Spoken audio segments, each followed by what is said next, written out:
शुरुआत बड़ी खबर के साथ करते हैं। ऑपरेशन सिंदूर में पिटे मुनीर की आतंकियों को ट्रेनिंग, जैश ए मोहम्मद के आतंकियों को आर्मी वाली ट्रेनिंग मिली है। ऑपरेशन सिंदूर में जैश के तबाह ठिकानों को फिर से बनाने का काम दिया गया है। जैश के आतंकियों को मजबूत करने का अभियान मुनीर ने शुरू कर दिया है। जैश ए मोहम्मद को पाकिस्तानी आर्मी आधुनिक हथियार मुहैया करा रही है। यह बड़ी खबर है। आतंकियों को ट्रेन किया जा रहा है, खुद की आर्मी लड़ नहीं पा रही है, तो आतंकियों से भारत का सामना करने की तैयारी पाकिस्तान कर रहा है। पाकिस्तान इस वक्त आतंकियों को ट्रेनिंग दे रहा है ताकि वो हिंदुस्तान से मुकाबला कर सके। तो पाकिस्तान में क्या चल रहा है? पाकिस्तान में आतंकियों को ट्रेनिंग दी जा रही है। सर, ये खुद नहीं लड़ पाए, इनको पता है कि पिट गए, धुआं धुआं हो गया पाकिस्तान, तो आप सोचिए कि आतंकियों के बुते ये लड़ लेंगे क्या? जय हिंद विद्यासागर। देखिए, पाकिस्तान की जो आर्मी है वो फौजी फाउंडेशन चलाती है $100 बिलियन की, उसके बाद क्रिप्टो करेंसी खोलती है। तो आपने बहुत अच्छी बात कही कि पाकिस्तान की आर्मी तो लड़ नहीं सकती, इसलिए मरकज सुभान अल्लाह के लोगों को, क्योंकि मौलाना मसूद अजहर की फोटो दिखाई दे रही है, जैसे मोहम्मद के सरगना है, ये तो चिल्ला रहे थे जब भारत ने ऑपरेशन सिंदूर किया था तो हम क्यों नहीं मर गए, इनके 26 इनके परिवार के लोग मारे गए। तो वो क्या करेंगे? अभी ये कहते हैं पैसा, ये देखिए क्रिप्टो करेंसी बना करके पैसा इकट्ठा किया जा रहा है, जकात दिया जा रहा है। तो आपने बड़ी अच्छी बात की, ये क्या करेंगे? उनके स्ट्रेटेजिक एसेट्स हैं, किस तरह से ये पिटे हैं ये आपने देखा ही 4 दिन के। और देखिए ऑपरेशन सिंदूर रुका है, थमा नहीं, थमा है, पॉज लगा है, पॉज है, इट इज अ पॉज। तो देखिए इनको बनने दीजिए ना, टारगेट प्रैक्टिस करेंगे हम इसके ऊपर, और टारगेट प्रैक्टिस केवल यहाँ नहीं, इनके मरकज के ऊपर नहीं, इनकी जितनी लॉन्च पैड उसको बना रहे हैं, बोलते हैं आधुनिक हथियार देंगे। आप पहले नहीं दिया था क्या? आधुनिक हथियार लेके ही तो आए थे ये। ठीक है सर, श्याम सर, कि क्या पाकिस्तान को लग रहा है कि फिर से वो आतंकी अड्डों को खड़ा कर लेगा? और भारत ने भी थोड़ा टाइम भी दे दिया है कि पहले बना लो, उसके बाद कूटेंगे। देखिए, धन्यवाद विद्या। देखिए, सबसे पहले तो मैं कहूं कि पाकिस्तान की जो नस्ल है ना, उसको धीरे धीरे एकदम क्लीन करना पड़ेगा। जब तक ये हम नहीं करेंगे तब तक ये नहीं होगा। ये लगातार जर्मिनेट करते रहते हैं। देखिए, इनको पूरी तरह से मारा गया है, जैसा आपने बताया, आपने कहा इनको पूरी तरह से मारा गया है। और पूरी ये टीटीपी के साथ भी इनका संबंध बताते हैं, जबकि वो पाकिस्तान पर ही अटैक कर रहा है। तो ये जो लोग हैं ना, किसी के नहीं है। और अब ये इनको एक तरह से मुनीर एक तरह से सहयोग दे रहा है, इनके लिए इक्विपमेंट खरीद रहा है, काफी पैसे खर्च कर रहा है, और फिर से इनके जो हेडक्वार्टर जिसको हमने नेस्तनाबूद कर दिया था, उसको ये फिर से खड़ा कर रहे हैं और फिर से ये ट्रेनिंग शुरू कर रहे हैं। तो ये फिर से मरेंगे और इनको फिर से वही पिटने वाली बात होने वाली है जो ने ऑपरेशन सिंदूर में किया था। ठीक है सर, ये तो बात हो गई हिंदुस्तान पाकिस्तान की। अभी दूसरी तरफ से कैसे पाकिस्तान घिरा हुआ है, क्या हो रहा है, जरा वो भी बता देते हैं। पाकिस्तान और अफगानिस्तान में युद्ध के आसार नजर आ रहे हैं। पाकिस्तानी सेना का अफगानिस्तान में हमला है, टीटीपी को निशाना बनाया गया है, ऐसा दावा किया जा रहा है पाकिस्तान की तरफ से। अफगानिस्तान के खोस्त और नंगरहार प्रांत में अटैक किया गया है। पाकिस्तान के इस कदम के बाद काबुल का तालिबान प्रशासन भड़क सकता है। पाकिस्तानी हवाई हमले के बाद दोनों के बीच सैन्य टकराव का खतरा बढ़ गया है। सिराज सर, एक तरफ हिंदुस्तान ने कूटा है, टीटीपी तो वक्त वक्त पर कूटता ही रहता है, और अब अगर पाकिस्तान ये दावा कर रहा है, पता नहीं ये सच है कि झूठ है, मुझे तो झूठ लग रहा है, लेकिन अगर ये सच है तो इसका मतलब एक और मोर्चा पाकिस्तान के लिए खुलने वाला है। एब्सोल्युटली। देखिए, ईस्टर्न फ्रंट से तो हम लगे हैं, और हाँ, ऑपरेशन सिंदूर रुका नहीं है। जो उनका है, जो वेस्टर्न फ्रंट कहते हैं ये लोग, उनके ऊपर में तहरीके तालिबान पाकिस्तान। और ये कौन सा इलाका है? आपने एक बहुत अच्छा नंगरहार बताया, कोहाट बताया, कौसट बताया। इन जगहों के ऊपर में ये कहते हैं उनके ऊपर हवाई हमला किया इन्होंने। ऐसा नहीं कि पहली बार नहीं किया, ये फाटा का इलाका है, नॉर्दर्न इनको नदर्न एरिया इसको कहते थे, उस इलाके में लगता हुआ इलाका है। और देखिए जो तालिबान है, तालिबान आज ये कहता है कि आप हमारे टूरन राइन 2000 से भी ज़्यादा का जो सीमाएं हैं, इसके ऊपर आपकी नज़र हुई तो देखिए ये तो ले आएंगे पूरी की पूरी सीमा। जो इनकी परिकल्पना है तहरीके तालिबान पाकिस्तान की, जिसमें टीटीपी, जिसके अंदर में वो भी शामिल है, अफगानिस्तान के तालिबान, वो है कि इनकी बॉर्डर को हम ले आएंगे, जो इंडस रिवर है उतनी डीप इनसाइड, खैबर पख्तूनख्वा गया, यही बात होती थी ना जी। खैबर पख्तून गया उधर बलूचिस्तान के ऊपर में जो चीज हो रही है, बलूचिस्तान में इसी तरह की आग लगी हुई है। तो पाकिस्तान के जो टुकड़े हैं वो तो होने ही वाले हैं, वो दिखाई दे रहा है। ये तो भाई भाई को मारेगा, और जिसने ट्रेनिंग दी है, जिसको ट्रेनिंग दी है, यानी कि गुरु को चेला कूटेगा इस मोर्चे पर। श्याम सर, देखिए, उन्होंने मारा है, हवाई हमले किए हैं, और एक कई दिनों से चल रहा है लगातार, 2-3 साल से, जब से तालिबान आया है 2021 से लगातार अटैक ये करे जा रहे हैं। टीटीपी वहां से लगातार अटैक करता है, और ये बॉर्डर सेंसिटिव हो गया है बहुत ज्यादा। और वो ये कहते हैं कि इसमें भारत का हाथ है, अफगानिस्तान को हम मदद कर रहे हैं और हम तोड़फोड़ कर रहे हैं। मुनीर ने ये इल्जाम लगाया है कि ये भारत की पहल से हो रहा अफगानिस्तान की तरफ से अटैक, जो बिल्कुल ही गलत है। इसमें हमारा कोई रोल नहीं बनता। अफगानिस्तान के लोग, वहाँ के ट्राइबल जो उस बॉर्डर पर हैं, उनको तकलीफ होती है, वो लड़ते हैं, और जश्न का भी माहौल है, क्योंकि 50,000 लड़ाके भेज दिए अफगानिस्तान ने, और वो लड़ रहा है उसके अगेंस्ट में। वहाँ पे काबुल में 2 बार देखिए अटैक भी हुआ है, काबुल में 2 हमले भी हुए हैं, उनके 2 जगह उन्होंने एक तरह से ब्लास्ट हुआ है बहुत बड़ा। तो काबुल पूरी तरह से बौखलाया हुआ है, और वो उसने लड़ाके भेजे। जश्न का भी माहौल है, क्योंकि बच्चे और औरतें मारी गई हैं इस हवाई अटैक में पाकिस्तान की तरफ से। तो उसके जवाब में अटैक किया है पाकिस्तान ने, और एक मीटिंग बुलाई है उन्होंने। एक पॉइंट बताओ, मीटिंग बुलाई है उन्होंने एक, अफगानिस्तान के जो अगेंस्ट है तालिबान के लोग, उसकी एक मीटिंग बुलाई गई है, और ये सेना उसका मदद करके एक तरह से एक पैगाम दे रही है कि हम कुछ लामबंद हो रहे हैं अफगानिस्तान के अगेंस्ट में। एक बात ये भी है सर कि जहां जहां पाकिस्तान बिना मतलब में टांग अड़ाता है, वो भारत का हाथ वहां जाता है और उसकी टांग खींच लेता है। नहीं विद्यासागर, आप ये जानिए, ये जो विद्यानाथ कहते सर, थे ना अफगानिस्तान, उनका जो डीप कहते थे ना, हमारा डीप है, स्ट्रेटेजिक डेप्थ है हमारा, वो डेप्थ को तो हमने ही खा गया। और देखिए ये चीज आपने, वो घबराए हुए हैं। आपने कहा ना मुल्ला मुनीर की ये कोई साजिश नहीं है, उनकी घबराहट है, और वो तो छिपे हुए थे ऑपरेशन सिंदूर में, तो बंकरों में छिपे थे। कहाँ छिपेंगे तो आने वाला समय बताए। ठीक है, अब देखिए पाकिस्तान एक तरफ कहाँ छिपेगा ये पता नहीं युद्ध के हालात में, लेकिन अभी पाकिस्तान डूब रहा है। बाढ़ में डूबे पाकिस्तान का बेतुका बयान आया है। पाकिस्तान ने बाढ़ का जिम्मेदार भारत को बता दिया है। अब जहां पाकिस्तान को लगता है कि पाकिस्तान मर रहा है, कट रहा है, डूब रहा है, मिट रहा है, उन सभी चीजों के लिए वो भारत को जिम्मेदार बता देता है। शहबाज सरकार ने प्लानिंग मिनिस्टर, शहबाज सरकार में जो प्लानिंग मिनिस्टर है एहसान इकबाल, उन्होंने कहा है कि पाकिस्तान में बाढ़ के लिए भारत जिम्मेदार है। इकबाल ने कहा है कि भारत पानी को हथियार की तरह इस्तेमाल कर रहा है। लेकिन सच क्या है? सच ये है कि भारत ने अलर्ट दिया, नहीं तो लाखों पाकिस्तानी मारे जाते। एक बार नहीं, 4-4 बार अलर्ट भेजा कि बच सकते हो तो बच लो, क्योंकि पानी आ रहा है और ये तलवार की धार से कम नहीं है, गला रेतते हुए निकल जाएगा। और भारत ने बताया, भारत ने मैसेज दिया, अलर्ट दिया, इसलिए पाकिस्तानी बचे हैं। तो ये पाकिस्तान में तो पाकिस्तानी आवाम ये कह रही है कि भारत है तो जिंदा है, लेकिन हुक्मरान कह रहे हैं सिरा सर कि भैया इन्होंने ही मार दिया। पाकिस्तान कह रहा है, पाकिस्तान के हुक्मरान जो है वो कह रहे हैं कि पानी बम भेज दिया भारत। देखिए बहुत बुरी हालत। हाँ, अभी 700 लोग तो मारे जा चुके हैं, 1000 से भी ज्यादा घायल हैं, और पूरा इस बार क्या हुआ है, पूरा पंजाब और पूरा खैबर पख्तूनख्वा उन्होंने अभी बम उड़ाकर ये लगा के, एक्सप्लोसिव लगा करके एक बांध को तोड़ा है बचाने के लिए पंजाब। तो भारत ने तो इनको अलर्ट कर दिया। यदि भारत अलर्ट नहीं करता तो इनके सारे बांध टूटते, जिसके ऊपर में उनको तोड़ना पड़ता, क्योंकि इतनी भयंकर हालत।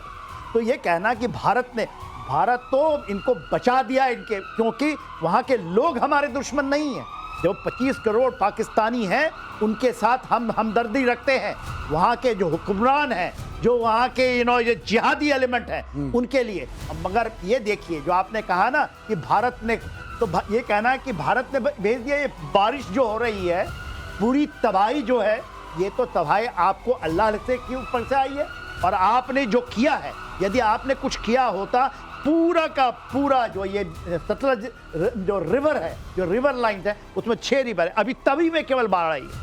ऊपर में यदि आप देख लीजिए, इंडस जो हम सिंधु कहते हैं, यदि हम उसको चिनाब कहते हैं, जब हम झेलम कहते हैं, जब हम इसके नीचे रावी, सतलज, ब्यास, इसमें सब अभी पानी आने वाले बाकी हैं। भारत ने अभी रोक रखा है सतलज और रावी के ऊपर, यदि खोल दिया तो पूरा पाकिस्तानी ढह जाएगा। इनके इरिगेशन मिनिस्टर की जो बात है ना, ये एक कंट्रोवर्शियल है। ये खुद ही कॉन्ट्रडिक्ट कर रहे हैं उसको। वो कह रहे हैं कि ईस्टर्न जो रिवर्स है हमारे, ये झेलम और रावी की बात कर रहे हैं, वहां कह रहे हैं कि ना क्लाइमेट चेंज हुआ इसलिए इस बार ज्यादा बारिश हुई है। तो वो खुद कह रहे हैं कि हमारे यहाँ खुद बारिश हो रही है, हम मर रहे हैं। और गिलगिट बाल्टिस्तान में ग्लेशियर पिघल रहा है, वहां फ्लडिंग हो रही है। और आपको ये भी मालूम हो कि कराची ना फ्लडिंग से परेशान है, कराची में फ्लडिंग हो रखी है। तो ये कौन करे? ये तो अल्लाह मियां की कृपा है आपके ऊपर, ये हम नहीं कर रहे। और हमने एक बांध खोला था, दूसरी बांध के लिए भी हमने मंडे जो मंगलवार को भी हमने आपको वार्निंग दी और बुधवार को भी वार्निंग दी हमने, दूसरे रैप भी हम खोल पाकिस्तान रहे को तो पता ही है ना सर, भारत जब मारता है तो कहकर मारता है, पीठ में खंजर नहीं घोंपते हम तो सामने से अटैक करते हैं, प्रतिशोध अगर हमको लेना होता है। अगली खबर, नेटो एडवाइजरी कमेटी की तरफ से, जो नेटो के एडवाइजर हैं क्रिस्टल कॉल, उन्होंने बड़ा बयान दे दिया है। टैरिफ विवाद से दोनों देशों के संबंध को बड़ा नुकसान हुआ है, यूएस भारत के संबंधों को बड़ा नुकसान हुआ है। भारत संग दोस्ती की 25 साल की मेहनत खत्म हो गई है, 2.5 दशक की कड़ी मेहनत से संबंध बने थे और संबंध अब खत्म हो गए हैं। कुल मिलाकर अगर देखें सिन्हा सर, तो इसका मतलब यह है कि ट्रंप उछल कूद मचा रहे हैं, बाबरी बयानबाजी कर रहे हैं और उनके देश को लोग पछता रहे हैं कि ये क्या हो गया। हमने जो 2.5 दशक मेहनत की थी, इतने बड़े मुल्क के साथ जो संबंध बनाया था भारत के साथ, जिससे पूरी दुनिया संबंध बनाना चाहती है, वो ट्रंप की वजह से खत्म हो रहा है। देखिए विद्या क्या है, जो क्रिस्टल कॉल की बात कर रहे हैं, पूरे एडवाइस इंक्लूडिंग जो मेगा उनकी पूरी ये टीम है, वो भी कह रही है कि आपने क्या कर दिया। जो ट्रंप उछल रहे थे tariff war, art of dealing, ये सारी के सारे, आज तो पूरा अमेरिका के अंदर में जो इनकी रेटिंग है वो कहाँ इतनी नीचे चली गई है, लोग खड़े हो गए। और भारत के साथ संबंध 25 साल की जो पूरी अथक परिश्रम, और ये नहीं, अमेरिका के पूरे लीडरशिप, उसके डिप्लोमेट्स, उन्होंने ही जोड़ा था, क्योंकि आपने तो हमारे पीठ में खंजर घोड़ा था 71 में। उसके बाद हमारी जो चीजें हुई और भारत को स्ट्रेटेजिक पार्टनर इन्होंने बनाया, मोस्ट फेवर्ड स्ट्रेटेजिक पार्टनर ही बोलते थे। भारत के साथ संबंध, उसको आपने एक झटके में तोड़ दिया। और क्या यही सोच रहे थे कि शायद उन्होंने कोई चालाकी कर रहे हैं, tariff war, he was thinking कि इंडिया विल कम। इंडिया ने यह बता दिया कि आपका पानी स्थिर है। आपने सुना ना प्रधानमंत्री मोदी को, पानी के ऊपर हम कंकड़ नहीं फेंकते और हम उसके ऊपर मजे नहीं करते, हम तो वो हैं कि नदियों की धारा मोड़ देते हैं। तो हम भारत ये है, भारत तो अभी तो देखिएगा ना, नदियों की धारा जब मुड़ेगी, जो ये टैरिफ वॉर का, और इस बात का एहसास अगर अमेरिका में बैठे हुए बड़े बड़े सलाहकारों को हो रहा है, तो आप समझ सकते हैं कि भारत जो इंटरनेशनल लेवल पर इस वक्त काम कर रहा है और अमेरिका जो चाह रहा है भारत के साथ, अगर भारत वो करने के लिए तैयार नहीं हो रहा है तो आने वाले वक्त में क्या होगा। लेकिन एक और बड़ी खबर, ट्रंप के ट्रेड सलाहकार विवादित बयान दे रहे हैं। एक तरफ देखिए पछता रहे कि भाई ट्रंप ने 2.5 दशक का संबंध खत्म कर दिया, और दूसरी तरफ जो ट्रेड सलाहकार हैं वो कह रहे हैं कि यूक्रेन जंग मोदी की वजह से है। ट्रेड सलाहकार पीटर नवारो ने यह बयान दे दिया है, भारतीय बहुत अहंकारी हैं, और पीटर नवारो की तरफ से बयान आया है, रूस से तेल खरीदकर वॉर मशीन चला रहा है भारत। अरे भाई, तुमने कितने बिलियन मिलियन डॉलर दिए हैं यूक्रेन को, इसका अंदाजा श्याम सर क्या किसी को बताने की जरूरत है कि यूक्रेन को सपोर्ट कौन कर रहा है? मैं तो वहां रिपोर्टिंग करके आया हुआ हूं, वहां लोगों को मैंने सुना है, जाना है, वहां देख कर आया हुआ हूं 4 महीने तक कि अमेरिका से जो पैसा और हथियार, या फिर नेटो देशों से जो पैसा और हथियार आ रहा है, पोलैंड के रास्ते यूक्रेन पहुंच रहा है, वो कैसे आ रहा है। तो यूक्रेन युद्ध और रूस युद्ध के लिए भारत जिम्मेदार है। देखिए, ये मतलब क्या पगला गए हैं क्या ये लोग? भारत तो कई बार कह चुका है, आप कह रहे हो मोदी का युद्ध है, अरे भाई हम तो कई बार कह चुके हैं आपको, हमारे मोदी जी कई बार कह चुके हैं आपको, ये युद्ध का समय ही नहीं है। आप हमें ब्लेम कर रहे हो कि आप तेल खरीद रहे हो रशिया से और वो फंडिंग हो रही है रशिया की, और एक तरह से वो युद्ध हो रहा है। एक्चुअली उनका बयान भी पूरा विरोधाभासी है, वो खुद भी नहीं समझ रहे हैं कि क्या कह रहे हैं। उनके बयान को काटा भी गया है, उनके बयान को काटा भी गया है, उनके एक्सपर्ट्स ने काटा है और उन्होंने कहा है कि ये गलत है, ऐसा कुछ नहीं है। जबकि हम एक और बात कहना चाहते हैं कि देखिए, अगर आप टैरिफ हमारे ऊपर लगाते हो तो टैरिफ की मार आपके ऊपर भी पड़ेगी, हम भी टैरिफ बढ़ाएंगे, हम तो किसी न किसी तरह का रास्ता खोज भी लेंगे। लेकिन रशिया जो कर रहा है, और ये क्या यूरोपियन यूनियन के यूरोपियन कंट्रीज क्या एनर्जी रशिया से नहीं खरीद रहे? क्या वो युद्ध की फंडिंग नहीं कर रहे हैं? तो ये कैसे हो सकता है कि आप हमें कह रहे हो? खुद अमेरिका कर रहा है। खुद अमेरिका रूस के साथ ट्रेड कर रहा है, चीन के साथ कर रहा है, कर रहा है। बिल्कुल कर रहा मतलब है। पर्दे के पीछे आप गुल खिलाएं और सामने कहें कि देखो भैया आप नहीं करो क्योंकि युद्ध चल रहा है, तो तुम करोगे तो हम क्यों नहीं करेंगे। हमारा तो वैसे भी जब वक्त पड़ा है तो रूस ने ही साथ दिया देखिए है, विद्या- तुमने तो छल प्रपंच से पाकिस्तान का साथ दिया। देखिए विद्या, आपको ना पीटर नेवारो के बारे में जानना और आपके दर्शकों को जानना भर। ये पीटर नेवारो 3 महीने तक जेल में रह के आए थे। ये डीप स्टेट के हिस्सा हैं। ये जो कहते हैं ना कि भारत थोड़ा डीप स्टेट बता दीजिए सर दर्शकों को। देखिए डीप स्टेट ऐसा होता है, ऐसा कहा जा रहा है अमेरिका के अंदर में जो मागा वाला आया था कि इवन ट्रंप वो डीप स्टेट से ही चुन के आए हैं सेकंड टर्म में। डीप स्टेट ने उनको दिया था चीज़ों को करने के लिए। अब डीप स्टेट में कौन कौन है ये तो आप डीप स्टेट में वहाँ के लोग जो भी हैं वो एडमिनिस्ट्रेशन के भी शामिल हो जाते हैं। तो वो ये गेम खेला जाता है पेंटागन से भी और उसकी बड़ी व्यवस्थाओं के ऊपर में कि पूरे विश्व में कैसे हम अपना आधिपत्य, ये जो कहते हैं ना यूनिपोलैरिटी को बनाकर रखें, केवल हम ही वर्चस्व लेंगे और कोई नहीं हो सकता। इसलिए वो गेम तो देखिए आपके सत्ता को बदलना, भारत में भी ये गेम खेला जाता है कि किसी तरह भी जो अभी ट्रंप देखिए टैरिफ वॉर के अंदर में कौन 104 जो हमारे 1.4 बिलियन लोग हैं 140 करोड़ वो विजयी होकर के आए हैं। अभी आपको उस चीजों को वो करेंगे कि यहाँ भी सत्ता बदले, इसकी कार्रवाई चलती है मगर आप उसको डिफीट कैसे करते हैं। तो वो जो बातें करते हैं कि नहीं आपने रशिया से तेल खरीदा इसलिए आपको 25 + 25 50% करेंगे। भारत ने कहा कर लो भाई कर लो, हम तो ये मैंने आपको पहले बात बताया कि आप कर लो। हम लोग तो ऐसे लोग हैं भारत के लोग जो नदियों के धारा को मोड़ने वाले लोग हैं। ठीक, हम लोग वो नहीं है कि आप इनको, आपको पता है अमेरिका में 37 ट्रिलियन डॉलर की इनके ऊपर डेट, ये तो थमी हुई पानी है, उसमें कीचड़ है, उसमें बदबू आ रही है। हम उस पर कंकड़ नहीं फेंकेंगे, हमें कुछ नहीं। 1% हमारा 2% हमारा जीडीपी भी नहीं, 1% से हमारा इनका ट्रेड होता है 40 बिलियन, कुछ नहीं है। वो तो $5 आता है ना जो रशिया से अभी कल आएगा, उनको आप इकट्ठा करो और जो भी हमारे छोटे हैं या जो ये करते हैं उनको दे दीजिए। एक आप इंटरनेशनल इतना मार्केट में ये भी खबर चल रही है कि इंडियन करेंसी के जरिए भारत क्या इस ट्रेड वॉर को जीत सकता है और इंडियन करेंसी की बदौलत क्या भारत अमेरिका को अब पीछे धकेल देगा। एक चर्चा चल रही है, हालांकि अभी इस पर लेकर बहुत ज्यादा बात नहीं हुई है लेकिन चर्चा हो रही है। लेकिन इस बीच एक और बड़ी खबर बता देते हैं। रूस का यूक्रेन की राजधानी कीव पर जोरदार अटैक हुआ है। रूस ने ड्रोन और मिसाइलों से हमला किया। यूरोपियन यूनियन के डेलीगेशन बिल्डिंग पर यह अटैक हुआ है। हमले में 14 लोगों की मौत हो गई है, 50 लोग घायल हो गए हैं।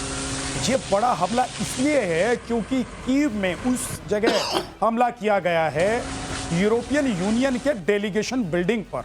और मैं तो यहाँ गया हुआ हूँ, मुझे पता है ये बहुत ही सेंसिटिव इलाका माना जाता है। यानी कि यहाँ पर हमेशा आप देखेंगे कि जो सेफ्टी मेजर्स हैं उसको तैनात रखा जाता है। मैं इसके पास ही रुका हुआ था जब मैं कीव में था। तो ये जो बड़ा हमला है रूस की तरफ से, ये क्या एक नया मोड़ इस पूरे युद्ध को दे सकता है सिरा सर? एब्सोल्युटली। देखिए कहाँ हुआ है, आपने तो यूरोपियन यूनियन के उसके ऊपर, इसके अलावा ब्रिटिश काउंसिल जो उनकी है ना उसके ऊपर हमला हुआ है। इसके पहले अमेरिका का वहाँ था रोमानिया के साथ के इलाके में जो उनकी थी, वहाँ पर ड्रोन फैक्ट्री बनाते थे, उस पर हमला किया। तो रशिया जो अभी हमला कर रहा है और खास करके कीव के ऊपर में 600 ग्राउंड 2 ड्रोन आए हैं। उसके बाद उनकी किंजल मिसाइल है से जो Su-57 है वो लेकर उड़ा था। अभी तो ये चीज शुरू हुई है, आप देखिएगा आर्सेनिक का भी यहाँ पर हमला आएगा। तो ये जो फेस चल रहा है ये तो आपको कीव की वही हालत होगी जो आपने गाजा के अंदर में देखा है, जो बिल्डिंगों की हालत हुई ऐसे ही है। और ये कैपेबल है, अभी तो ये शुरू हुई।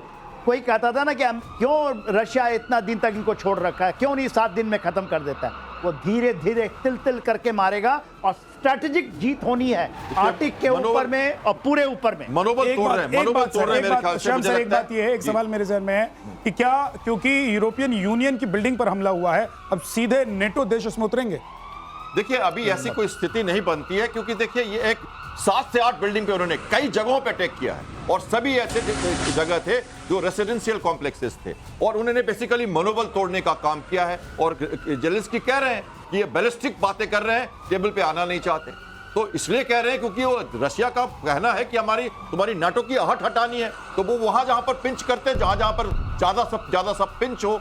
और एक तरह से अब देखिए रिहायशी इलाकों पर अटैक किया उन्होंने, तो कई लोग तो गुहार लगाएंगे इसके ऊपर। और देखिए यूके ने रशिया के एम्बेसडर को तलब किया है और उन्होंने उनको समन किया और उनको वार्निंग दी है कि ये गलत हो रहा है। ठीक है ये सर, भी किया उन्होंने। एक और बड़ी खबर, रूस और चीन की नौसेना का संयुक्त युद्धाभ्यास हुआ है। दोनों देशों की सबमरीन का एशिया पैसिफिक इलाके में संयुक्त गश्त। युद्धाभ्यास में डीजल इलेक्ट्रिक सबमरीन शामिल किए गए।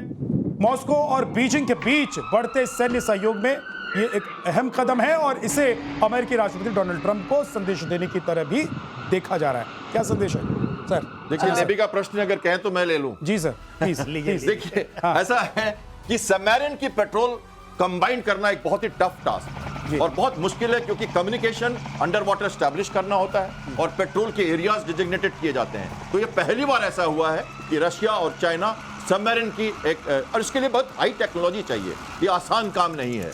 और क्योंकि बहुत सारे इसमें दिक्कतें आ सकती हैं।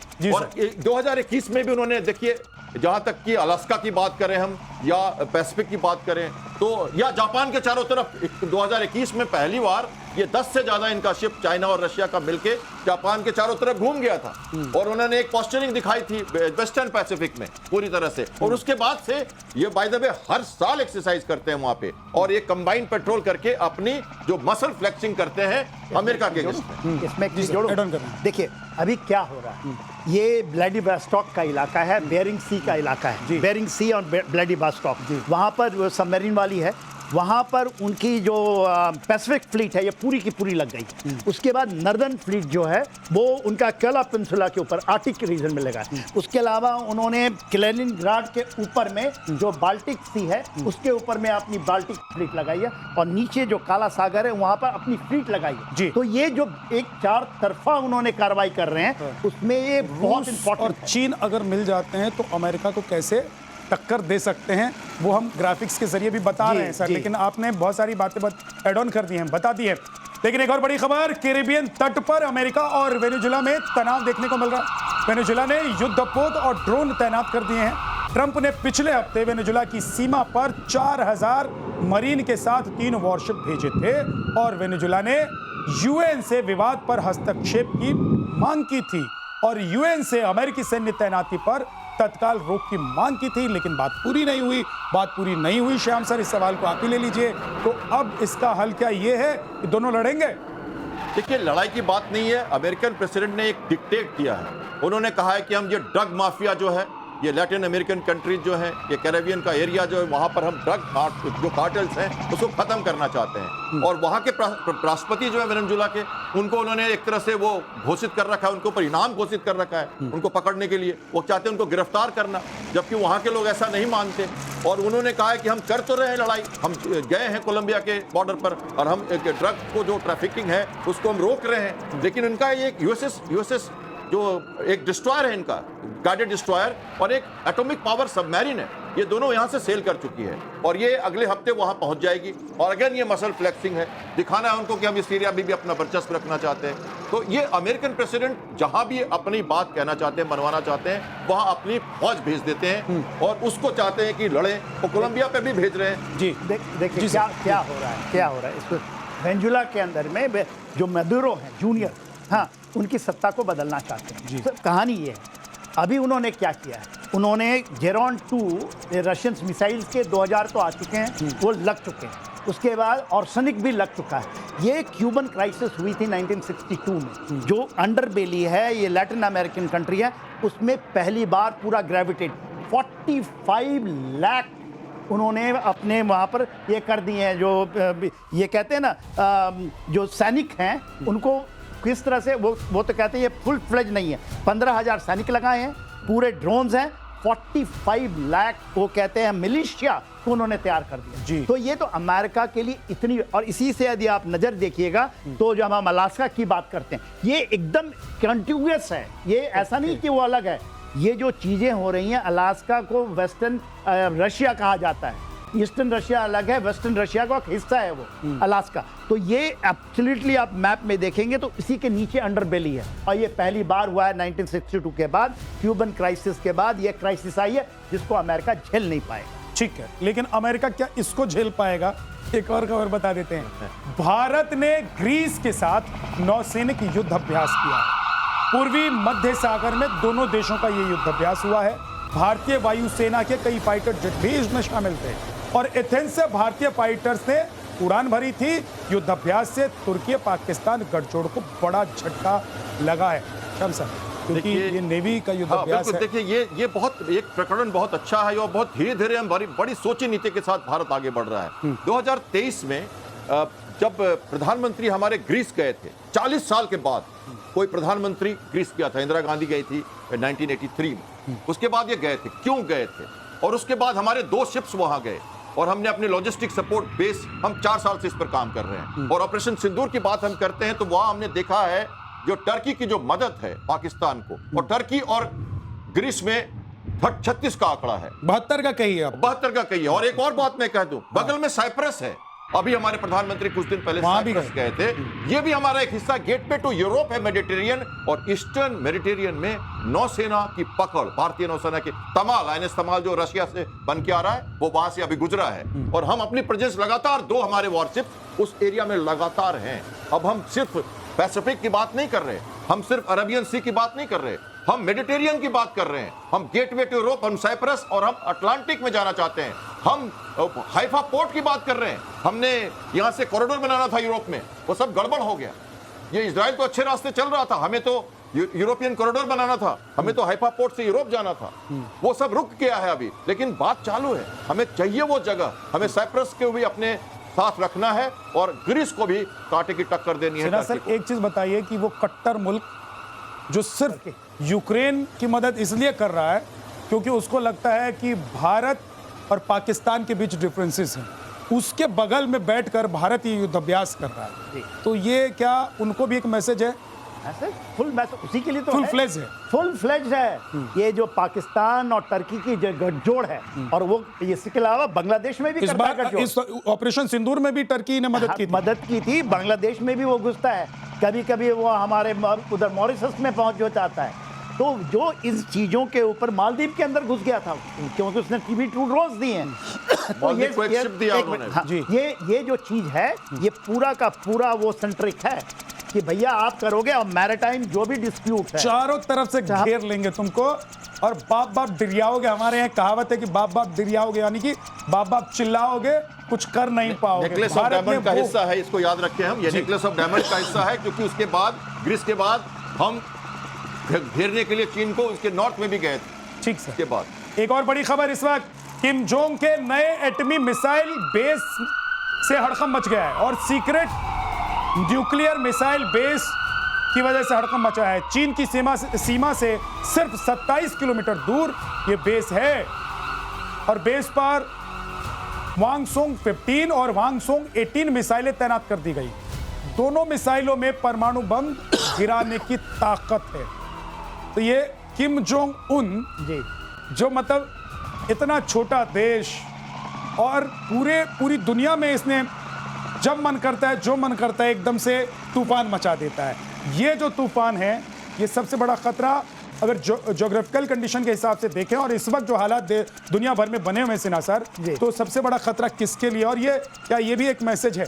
ये मैसेज है, ये तो एक्चुअली खतरा खड़ा। देखिए जो आपका नॉर्थ कोरिया साउथ कोरिया का था आपको पता ही है, साउथ कोरिया फ्रंटलाइन स्टेट है अमेरिका का, उसी तरह जापान भी बन जाता है। जब नॉर्थ कोरिया के आपने बताया 27 किलोमीटर चाइनीज बॉर्डर, ये पहाड़ियों का इलाका है, एब्सोल्युटली सैलोज के अंदर में आपने देखा जिस तरह से ईरान ने लगाया उससे भी डीप इनसाइड है ये। आज के दिन पे इनके पास जो ICBM है वो 10-10 के बाद बोलते हैं कि 10 है, वो बढ़ा लेंगे। और आज ही खबर आई है कि रशिया में जब ये गए थे, किम जोंग उन रशिया में मिलने गए थे क्योंकि उनको स्ट्रैटेजिक पार्टनरशिप साइन हुई है, तो वहाँ पर उनको बताया कि यूरेनियम को कैसे खोजना है, क्योंकि बहुत बड़ी उसका जखीरा नॉर्थ कोरिया में माना जाता कि है, और कैसे उसको प्रोसेसिंग करना है वो जानते हैं, मगर वो उनकी ट्रेनिंग ले रहे हैं उनके लैबों में। तो ये देखिए खतरा तो ही था। अभी एक और बड़ी बात आ गई, कि ये डोनाल्ड ट्रंप साहब ये कहते हैं हम जाके मिले थे, मिलेंगे, ये चल रही है। अभी देखिए न्यूज़ में ये आएगा कि डोनाल्ड ट्रंप आप कहते हैं कि मैं जाऊंगा और नॉर्थ कोरिया से किम जोंग उन से मिला, मेरा बड़े अच्छे दोस्त। तो ये कितनी दोस्ती निभाएंगे, ये कहाँ कहाँ जाए। ये इसी तरह है जैसे इंडिया पाकिस्तान में बोलते हैं कि हमने कोई युद्ध रुकवा दिया, तो ये जाएंगे वहाँ भी मारे जाएंगे, क्योंकि तो डायरेक्ट ये तो थ्रेट जो है ये अमेरिका को थ्रेट है। वहाँ से गुआम जो उसका वेस्टर्न कोस्ट है बहुत नजदीक पड़ता है और सारे उनके हाथ में है। ठीक है सर, एक और बड़ी खबर। दो बात मैं इस पे ऐड करना चाहता हूं जल्दी से सर। दो लेवरेज लिया इन्होंने। लोकेशन समझिए, और लोकेशन की बात से आपने शुरू की थी, वो 27 किलोमीटर दूर है, तो अमेरिका उस पर अटैक करने से पहले सोचेगा, क्योंकि चाइना पर भी अटैक हो जाएगा, नंबर 1। नंबर 2, एक तरह से उसने लिवरेज लिया है चाइना का भी। वो देखता है कि देखो कुछ भी करो, तुम्हें तो चाइना को अगर कोई ट्रस्ट नहीं है हमारे साथ, तुम्हारे साथ कोई धोखा किया चाइना ने नॉर्थ कोरिया से, तो हम बहुत नजदीक हैं, तुम भी जाओगे 25-40 किलोमीटर तक तो बॉम्ब गिरेगा ही गिरेगा, कुछ होगा। ठीक है सर। तो दो तरीका है इसका। ठीक है सर, जल्दी जल्दी से, अब 3 खबरें बची हुई हैं और सिर्फ 3 मिनट का वक्त है, जल्दी जल्दी से कर लेते हैं। अमेरिका के स्कूल में भीषण गोलीबारी हुई है। मिनेसोटा के कैथोलिक स्कूल में गोलीबारी हुई है। प्रार्थना सभा के दौरान गोलीबारी की गई, हमलावर समेत 5 लोगों की मौत हुई है। अटैक के बाद हमलावर ने खुद को गोली मार ली है।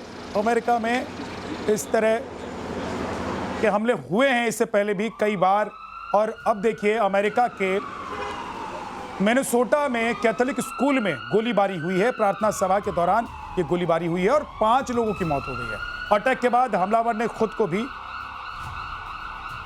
गोली मार ली, और इस दौरान सिन्हा सर जी विरोध में नारे भी लगाए गए। हाँ, उसने अपने जो हथियार है उसके ऊपर लिखा है कि भारत पे बम गिराओ। ये वही है, ये गल्फ कल्चर का हिस्सा है, और ये वही जिहाद है जो वहाँ पहुँच चुका है। और उन्होंने कैथोलिक बच्चों को मारा है 5 के बीच में, मगर ये गल्फ कल्चर का भी हिस्सा है। तो अमेरिका को खुद अपने गिरेबान में झांक के देखिए, और ये जो इस तरह की घटनाएं हैं बढ़ती जा रही हैं पूरे अमेरिका में। गल्फ कल्चर, क्योंकि वहां पर जितने लोग नहीं हैं उसके दुगने हथियार हैं। वैसे भी कहते हैं सर बोए पेड़ बबूल का, तो आम कहां से हो। तो अगली खबर आपको बता देते हैं, नेपाल में तुर्की कर रहा है इस्लाम का प्रसार। अनाथ बच्चों को इस्लामी तालीम का आरोप है। पाकिस्तान के जरिए नेपाल में फंडिंग कर तुर्की, नेपाली गृह मंत्रालय ने इसकी जांच शुरू की है। ये खबर इसलिए बहुत अहम है क्योंकि जो बॉर्डर के इलाके हैं, खासतौर से उत्तर प्रदेश, बिहार, पश्चिम बंगाल, जो नेपाल के बॉर्डर से लगे हुए इलाके हैं, उन इलाकों में बहुत तेजी से पिछले कुछ दिनों में हमने देखा है डेमोग्राफिकली चेंज की जो बात सामने आई है वो होता हुआ दिखाई दिया है। पॉपुलेशन वहां पर मुसलमानों की बहुत तेजी से बढ़ी हुई है। ये बार से लाकर बसाए गए हैं सर। ये देखिए, जैसे चाइना पहले कर रहा था, कई सारे कल्चरल सेंटर्स खोल दिए चाइना ने नेपाल में जाके, और नेपाल के रास्ते पाकिस्तान के साथ मिलकर वहां से वो घुसपैठिए भेजता है। जो वो कश्मीर में नहीं कर पाया, तो ये इधर से उन्होंने एक नया फ्लैंक खोला है। मुनीर की वार्निंग सुने तो अब कहते हैं अगली बार ईस्टर्न फ्लैंक भी खोल देंगे आपका। तो ये बेसिकली वो कर रहा है टर्की, जो एक तरह से कहते हैं ना दूसरे के कंधे पे फायर करना, तो पाकिस्तान के साथ मिलकर टर्की पाकिस्तान के प्रोपेगेंडा को आगे बढ़ा रहा है, बस वही है। पाकिस्तान के प्लानिंग को दूसरे रास्ते से सफल नहीं होगा। वहां की जनता बहुत सतर्क है, नेपाल हमारे साथ रहेगा। 3 आतंकी आज घुस गए हैं। स्कारलेट बिहार पुलिस हेडक्वार्टर ने जारी किया है और उनके स्केचेस भी जारी किए गए हैं। एक और बड़ी खबर, थोड़ी देर में प्रधानमंत्री नरेंद्र मोदी जापान के लिए रवाना हो जाएंगे। 7 साल बाद जापान यात्रा पर प्रधानमंत्री नरेंद्र मोदी जा रहे हैं। 15वें भारत जापान वार्षिक शिखर सम्मेलन में शामिल होंगे। आर्थिक संबंधों की मजबूती पर द्विपक्षीय बातचीत होगी। 2 दिनों की जापान यात्रा के बाद सीधे वो चीन जाएंगे, और जिससे अमेरिका की धड़कन बढ़ जाएगी, क्योंकि आपको मालूम है इस वक्त सिनेरियो कैसे धीरे धीरे बदल रहा है। जो चीन ऐसा लग रहा था कि भारत से बहुत दूर है, जो अमेरिका लग रहा था कि भारत के बहुत करीब है, धीरे धीरे देखिए वक्त के साथ क्या क्या बदलता है और कैसे अब अमेरिका की धड़कनें। सिन्हा सर, जापान और उसके बाद जापान में बिजनेस और चीन में अगर आपने गठजोड़ किया तो अमेरिका परेशान हो जाएगा। पैसिफिक सी में क्या करेगा, और यहाँ जो उसका प्लान है वो कैसे कामयाब हो पाएगा। भारत पर जो प्रेशर बनाने की टैक्टिस है वो फ्लॉप हो जाएगा। देख विद्या, मालूम है कितने पैसे सुनेंगे तो आप भी हैरान है। 10 ट्रिलियन यान भारत में निवेश करना चाहता है। ये कितने हो गए? $68 बिलियन। ये है। और हम ये कह रहे थे ना कि हमारा व्यापार श्यापार, टैरिफ शैरिफ। दूसरी चीज जो आपने कहा, वहां से वो जाएंगे कहाँ? चाइना में मीटिंग किसके बीच में हो रही है? ठीक है, एससीओ का बहाना है, मीटिंग हो रही है।